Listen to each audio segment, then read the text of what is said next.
Most men misunderstand fear. They treat it like a wall, a warning, a sign to retreat. They feel the pressure rise in their chest and assume it means stop. But the Stoics saw fear for what it truly is, the first indicator that you're standing exactly where you need to be. Fear appears in the precise moments when a man is closest to growth. It shows up when he's on the edge of something unfamiliar, something challenging, something that demands a different version of himself. It arrives not to block him, but to expose the gap between who he is and who he could become. But most men run from that gap. They choose comfort over courage. They stay inside routines that keep them small. They convince themselves they'll take action later, when they're ready, when the fear somehow disappears. But readiness never comes. Fear doesn't leave. Fear waits for you to move. A man who avoids fear slowly becomes a prisoner to it. A man who approaches fear turns it into fuel. The Stoics understood that the body reacts to uncertainty long before the mind understands what's happening. Fear is simply the mind alerting you that you're about to enter territory where the outcome matters. That's why it feels heavy. That's why it feels sharp.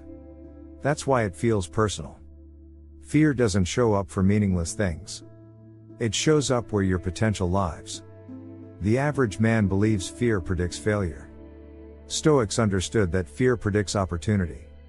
It signals that this moment is worth stepping into, not stepping away from. Most fear in life isn't fear of danger, it's fear of discomfort. Fear of humiliation. Fear of being inexperienced. Fear of responsibility. Fear of pressure. Fear of being seen trying. Fear of confronting the truth about your own limitations. The modern man avoids these experiences and wonders why he feels empty, stagnant, unfulfilled. He builds a life designed to protect him from discomfort and then wonders why he feels weak. Fear grows in avoidance. It shrinks in exposure. The Stoics didn't try to eliminate fear. They tried to understand it. Whenever they felt their mind tighten or their stomach drop, they didn't run. They observed. They studied the sensation instead of obeying it. They noticed how fear distorted their thoughts and exaggerated their predictions. They noticed how fear tried to confuse instinct with imagination. Fear is always loudest when it is least accurate.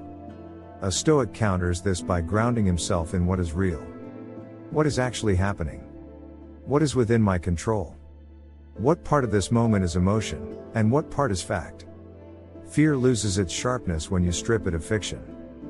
But understanding fear is only the first step. The real transformation comes from action. Fear creates paralysis in the man who thinks too far ahead. He tries to solve the entire challenge at once. He imagines every possible outcome, every potential mistake, every path that could go wrong.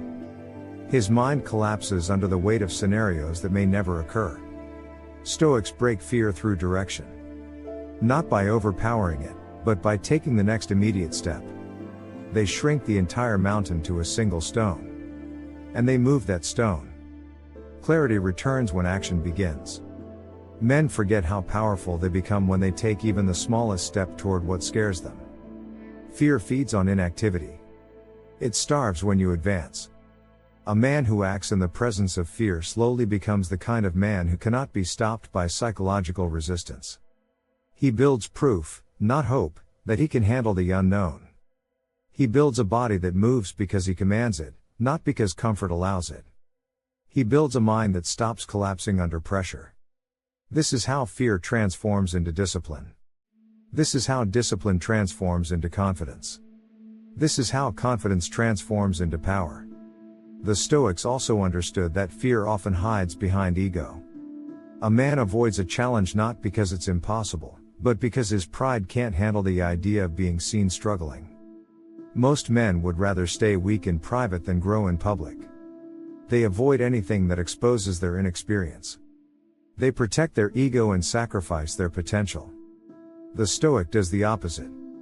He allows himself to be a beginner, a learner, a man unafraid of missteps.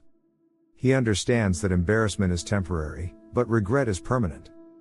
He would rather fail while becoming stronger than succeed while staying the same. Fear loses its influence over the man who stops protecting his ego. The final shift happens when a man aligns his life with purpose. Purpose is the natural enemy of fear. A man with direction becomes difficult to intimidate because he sees past the moment. Fear becomes noise next to the mission. Discomfort becomes part of the process. Risk becomes a requirement instead of a threat. Purpose doesn't remove fear, it overrides it. A man led by purpose moves, even when his hands shake. A man led by purpose pushes forward, even when uncertainty surrounds him. A man led by purpose stops asking whether he feels ready and starts asking whether the path aligns with who he intends to become. Fear has no idea what to do with a man like that. It cannot hold him. It cannot redirect him.